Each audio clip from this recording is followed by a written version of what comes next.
back. It just seems like it's a bit of a defensive weapon spot. But what does impress you about him? He really is. He's the defensive weapon. I know we talked about that on the offensive side. He really is. He can play corner. He can play nickel. He can play safety. Originally a safety, and then trying to figure a way to get him on the field. And he's so smart, and he's a physical tackler. Put him down at nickel, but could bump out a corner. I mean, that's really what he is. So he's all those things. And then special teams on top of that. He's all over the field on special teams. So tough, smart, physical player. And if you ever watched his highlight in high school, I mean, he had I don't know how many turnovers. It's 5 touchdowns in 5 games. Yeah, it's unbelievable. It really is. He's one of the guys you go back and you pop his tape on as you look at future recruits and just remember what he looked like in high school because he's been so productive here. So he can really do it all.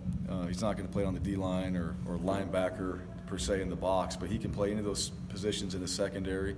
And he's a guy that gives us a lot of flexibility. So when you got guys like that, guys get dinged up, you got to move somebody around. You got somebody on your team that can bump out and play these different positions.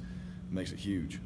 With the we're talking about having a rare day game on Saturday. And I know you don't have a say in how it works with the TV contracts and all that, but what's kind of you guys get some money from it, but you've played a lot of the 8-15 games. What's kind of if you had it your way, what would you choose weighing the exposure being on ESPN and the channels and that kind of stuff with what's best for your team and the fans and that kind of stuff? Yeah, it's really personally you want the games earlier. You love to play it that way for the fans, your team, for yourself.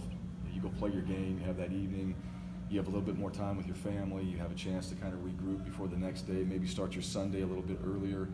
So from a preparation standpoint, you love that. Now exposure, we get a lot of exposure from ESPN in those late games, and our 8 o'clock kickoff might be 7 o'clock in California.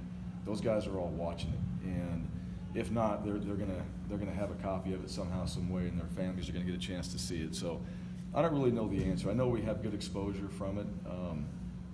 I don't mind in the way I think the schedule this year is set up. There's a mixture of early games, 5 o'clock, 6 o'clock, some 8 o'clock games, those type of things. I don't think that's bad, and I think it does help us in recruiting in the long term. Immediately you're focused on that, but in the long term, people get a chance to see you play, and where we recruit, that's huge for us. If we had it perfectly, your 5 o'clock kickoff would probably be ideal for everybody. Every one of our games is on ESPN. It's nationally televised. Everybody gets a chance to see it. It ends somewhat reasonable time. Families get to be here with the players. We get to go home, start our Sundays, kind of at a normal time. I mean, it's just everybody wants that, and there's so many teams, and I couldn't imagine, I've said it before, to be the one that has to figure all that out and organize it and make everybody happy. It's just not going to work that way. So this is it's rare. It's awesome that we have it now. I'm looking forward to it. I think day games, October, November here are fantastic. Our guys are excited about it. I think it's going to be a great opportunity for the fans. When you look at the guys up front on offense, I know you might not forget about the Oklahoma State game, but for the sake of narrowing the focus, you take that one out. They've allowed 3 sacks and 107 dropbacks. How pleased have you been with pass protection? And then just on the flip side, in the run game, are you pleased with push, or you feel like Alex has had to make quite a few guys miss in the backfield this year? Is there anything to that, I guess?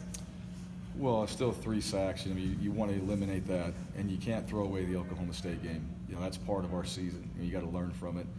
The penetration, that's what defenses are trying to do. We're trying to do that on defense. That's always the goal. Try to penetrate somewhere, disrupt the back. Teams are doing a good job of that because they know we're going to run it. Now, protection, because of that, now you got to kind of flip it around. You can do that in the run game, but in pass protection, those are a little bit easier to pick up. So maybe we're able to handle that in our protections better when teams play it a certain way. So it's kind of that pick your poison. You're going to blitz the run, or we're not always going to run the ball when they think we are. We can throw it as well. So I think we've done well in protection. We don't want to have the penetration in the run game. Anytime we can not have that, we can dent the defense, let our back get 2 or 3 yards before he ever gets hit. It gives those guys a chance to see the hole and get momentum. So we know how we're being attacked. That's what they're trying to do. We just got to mix it up. We got to eliminate those, and so we want to be better. Yes, we don't want that happening. That's not okay. That's not part of what we want to do. The O-line knows that. Running backs know that. Tight ends know that. That's always been the case. It'll never change. But how do we eliminate it, and how do we get better at it?